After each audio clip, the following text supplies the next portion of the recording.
अस्सलाम वालेकुम dear student, मैं हूं Ehsan Ali Lashari, principal advance computer academy, और आप देख रहे हैं मेरा YouTube channel advance computer academy के नाम से। मेथड से स्टार्ट हो रहा है कि हमने आज डाटा वैलिडेशन पढ़ना है कि हमने स्मार्ट डाटा एंट्री किस तरह से करनी है। चलिए लेक्चर को स्टार्ट करते हैं। उससे पहले छोटी सी रिक्वेस्ट है कि आप मेरे चैनल को लाइक करें, सब्सक्राइब करें और बेल आइकन पे क्लिक करें ताकि लेटेस्ट वीडियो आप लोगों तक पहुंचते रहें। जी स्टार्ट करते हैं। सबसे पहले हमने सीरियल नंबर जनरेट करना है डाटा एंट्री में। चले हमने डाटा पे यहाँ पे टूल्स डाटा पे क्लिक करके यहाँ पे लिखा हुआ है डाटा वैलिडेशन।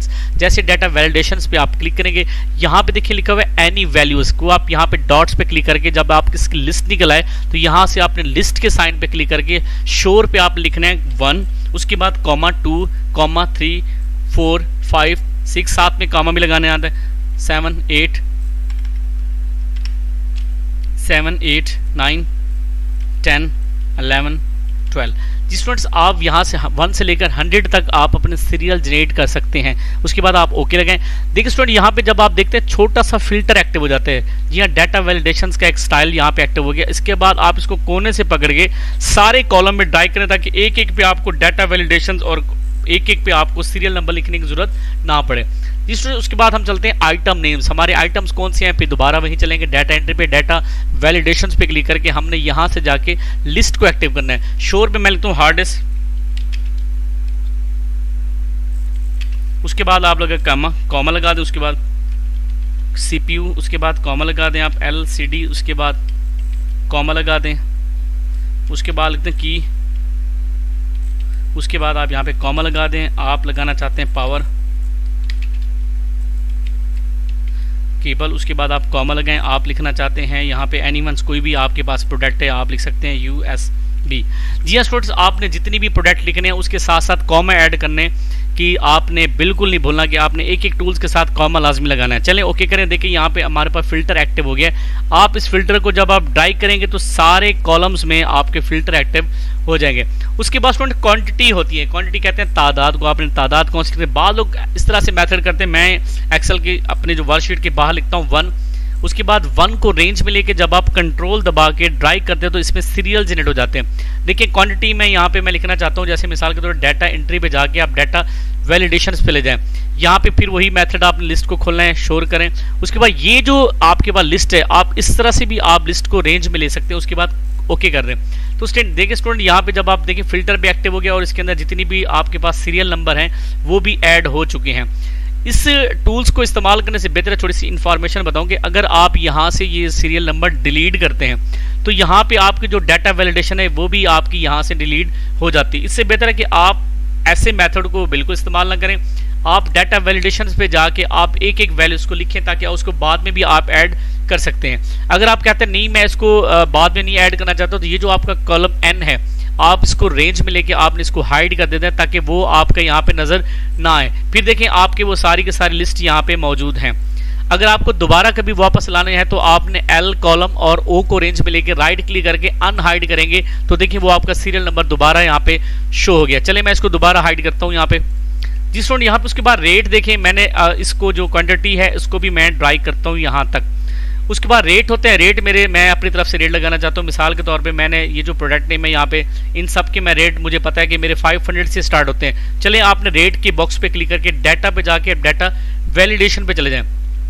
यहाँ जाके आप उसकी लिस्ट को खोलें। मैं रेट स्टार्ट करता हूँ 500 से, उसके बाद कॉमा 600, फिर कॉमा 700, फिर कॉमा 800, फिर कॉमा 900, फिर कॉमा 1000, फिर कॉमा 1100, फिर कॉमा 1200, फिर कॉमा 1500, फिर कॉमा 1800, फिर कॉमा उसके बाद 200, 2000। उसके बाद आप एनीवंस भी रेट लगा सकते हैं। देखिए यहाँ पे रेट का बॉक्स भी फिल्टर एक्टिव हो गया। आप इस पूरे रेंज को ड्राइव करेंगे तो सबके रेट यहाँ पे लग जाएंगे। चले मैं यहाँ से सबसे पहले मैंने यहाँ पे कोई सीरियल 1 लगाता हूँ। देखिए आपको अब कीबोर्ड से टाइप करने की जरूरत नहीं है। नेम आइटम, अगर आपका आइटम कौन सा सेल हो रहा है आप कीबोर्ड्स पे क्लिक करना चाहते हो, देखिए यहाँ पे आपका कीबोर्ड्स का नेम आ गया।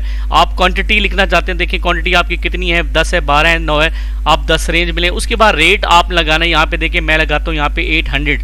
अगर आपको पता है कि कीबोर्ड आपका 500 है तो आप यहाँ पे 500 लगाएं। तो इसी तरह आप स्मार्ट एंट्री कर सकते हैं। चलें इसको मैं एक बार डिलीट करता हूँ।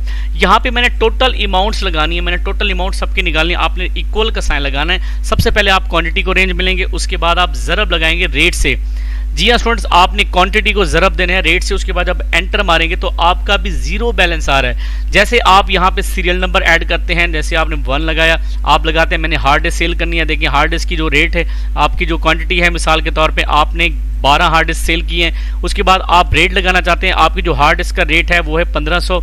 जैसे आपने 1500 रेंज में लिया तो यहाँ पे 18,000 उसका टोटल अमाउंट आ रहा है। इसी तरह आप जगह जाके दूसरा सीरियल लगाते हैं और दूसरा प्रोडक्ट आप एलसीडी सेल करते हैं, कितनी क्वांटिटी है आपके पास 4, अगर आप रेट देना चाहते हैं एलसीडी को मिसाल के तौर पे 2000 का, तो यहाँ पे जो बिल होगा वो आपका ऑटोमेटिकली आएगा। लेकिन यहाँ पे मैंने जो सम का मेरा जो ज़रब का जो फार्मूला था, मैंने इसको कोने से पकड़ के जब ड्राई करेंगे तो वो जितनी भी मेरी लिस्ट है सब पे ऐड हो जाएगा। चलिए यहाँ पे मैं सीरियल नंबर लगाता हूँ 3, उसके बाद लगाता हूँ मैं प्रोडक्ट कीबोर्ड्स, उसके बाद इसकी मैं लगाता हूँ 5, उसके बाद रेट लगाना चाहता हूँ 700। देखिए ऑटोमेटिकली उसका जो टोटल बिल है आ रहा है। उसके बाद मैं लगाता हूँ ऑप्शन सीरियल नंबर 4 की, अब मैं यहाँ से प्रोडक्ट नेम लेता हूँ यूएसपी के। आप यूएसपी का जो रेट है, आप क्वांटिटी है आपके पास 6 है, उसके बाद आपने इसको रेट देना है 900। देखिए 900 के हिसाब से आपका यहाँ पे टोटल बैलेंस आ रहा है। फिर आप इसी तरह आप जाएंगे कॉल उसका सीरियल नंबर 5 में, उसके बाद आप यहाँ से पावर केबल लगा सकते हैं। उसके बाद आप इसकी तादाद लगाना चाहते हैं 14, उसके बाद आप इसको रेट देना चाहते हैं 18, उसके बाद 100। उसके बाद देखिए ऑटोमेटिक इसका बिल जनरेट हो रहा है। तो इसी तरह आप अपने तरतीब से सीरियल लगा सकते हैं, साथ में प्रोडक्ट नेम भी लिख सकते हैं, उनकी क्वांटिटी भी लिख सकते हैं, उसके बाद आप उसको रेट भी अपनी तरफ से दे सकते हैं। जी हाँ स्टूडेंट, ये था हमारा स्मार्ट वर्क। एक छोटा सा मैंने आपको एक और भी कुछ यहाँ पे बताना था कि अगर आप कहते हैं कि फ़िल्टर मैं यहाँ से रिमूव करूँ, या मैंने कोई कीबोर्ड्स में या कोई एक और ऑप्शंस ऐड करना है, तो ऐड करने के लिए फिर आप दोबारा वहीं पे क्लिक करेंगे, डाटा वैलिडेशंस पे जाके जो आपकी लिस्ट है। देखिए यहाँ पे जो मेरी लिस्ट है, यहाँ पे मैं कोई भी एक कॉमा लगा के यहाँ से देखिए मैं लास्ट में, ये देखिए लास्ट में मैं लगाता हूँ कॉमा। उसके बाद मैं लगाना चाहता हूँ, मेरे पास मिसाल के तौर पे एक और प्रोडक्ट है, जैसे मैं लगा देता हूँ मेरे पास HP का कोई USB है, ठीक है ना। उसके बाद आप लगाएंगे कॉमा। देखें जब ओके करेंगे तो यहीं पे डाटा वैलिडेशंस पे आपकी जो नई एंट्री है वो भी आप इसी तरह से कर सकते हैं, यानी कि आप नई स्मार्ट एंट्री भी कर सकते हैं। आप सीरियल नंबर जनरेट करना चाहते हैं, आप रेट में अगर आप कोई एंट्री लगाना चाहते हैं कि आपके रेट 2000 से ज़्यादा नहीं है, तो आप कहते हैं मैंने 2500 या 2000 के रेंज में लगाना है, तो डाटा एंट्री पे जाके, डाटा वैलिडेशन पे जाके यहाँ पे जो आपके रेट्स हैं, ली लास्ट में जो आपके एंड का बटन में प्रेस कर, तो यहाँ पे आप कॉमा लगा के 2500 की आप यहाँ पे अमाउंट लिख सकते हैं। यहाँ पे मैंने कॉमा लगाया, देखिए 2500 आ रहा है। उसके बाद ओके लगाएं, फिर आप कॉमा लगा के आप 3500 कर सकते हैं, यानी कि आप उसमें नई एंट्री भी रेट्स की लगा सकते हैं। देखिए लास्ट में आपके जो मैंने 2 न्यू एंट्री की हैं वो कर सकते हैं। आप कहते हैं मैंने इन स्मार्ट जो मेरे जो डाटा वैलिडेशन है मैं इनको रिमूव करना चाहता हूं, तो आप सबको रेंज में लें।